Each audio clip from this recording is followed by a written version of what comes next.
realize that this really is sort of the case in the spotlight and has made us aware more so of some of the issues, but how have some other, I mean, there were so many millions of dollars worth of art that were looted. Has this made any difference in how those cases were handled, or whether art was returned to other descendants or members of families?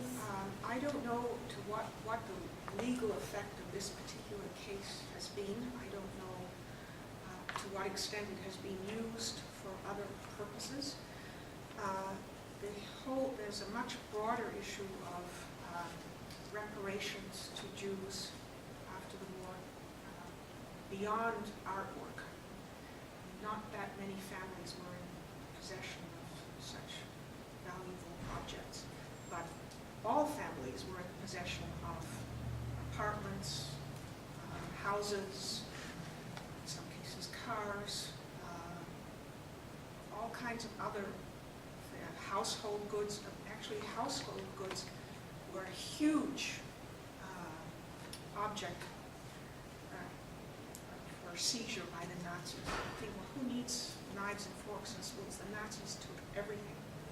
They would clean out any apartment from which Jews were removed, and they would send the stuff back into Germany and sell it at very reduced prices to the German population.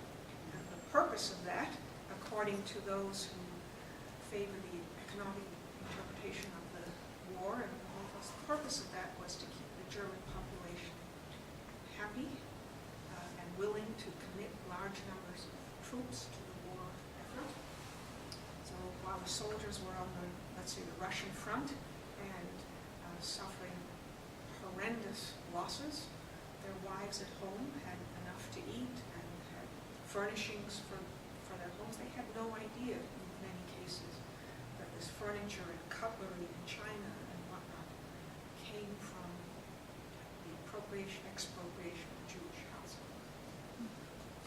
Well, I have two questions. First, on this economic interpretation, is it a way to sort of let the German people off the hook by pushing economic interpretation?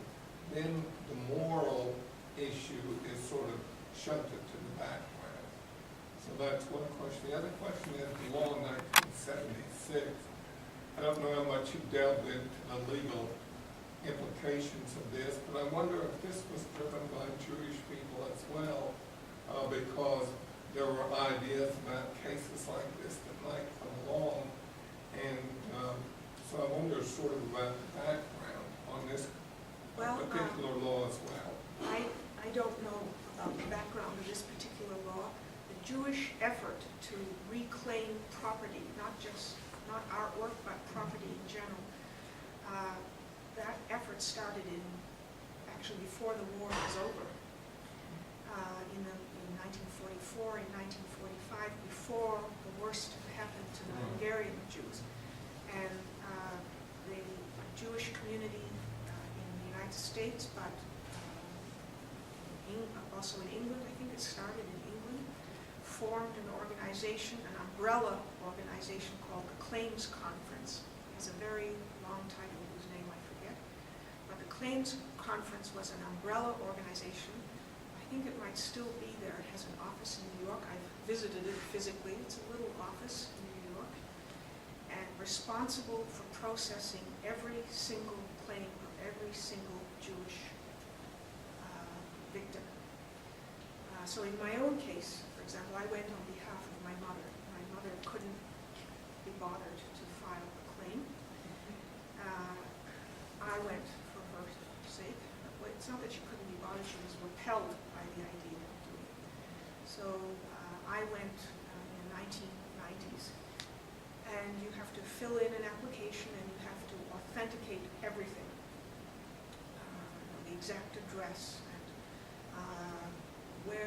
where was my mother during the war, and you have to document everything, and then it takes 3 or 4 years after that before you even get an initial reply, and so on and so on.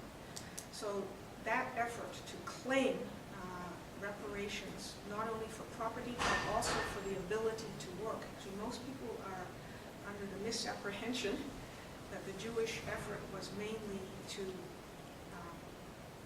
well, if I can put it bluntly, to get money for its own sake. The reparations that were paid by the German government in the billions really were not for the property that was lost. It was to some extent for that, but it was for the loss of the ability to work of the people who survived and the people who died. So if you were a family, let's say my mother, she had parents who were able and willing to work. She had a sister, a brother-in-law, able and willing to work. Of course, they couldn't work anymore. They were dead. And my mother then had to work in order to support herself. Same thing with my father. Same thing with Maria Altman. She started a clothing boutique in Los Angeles. The reparations were really a reparation for the earnings, lost earnings over a lifetime. You had to show your position in the family and so on and so on. So the Jewish community was very well organized, and there were extensive negotiations in the late 1940s, right up until 1952, when the so-called Luxembourg Agreement was signed between Germany and the Claims Conference and Israel. And the German government agreed to pay so and so many billions to the state of Israel in terms of reparation. But, so my suspicion is that the 1976 law was actually probably motivated by something else, because the Jewish question had already been underway quite a while. But I don't know.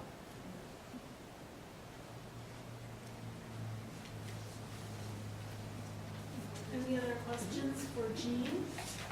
Thank you so much.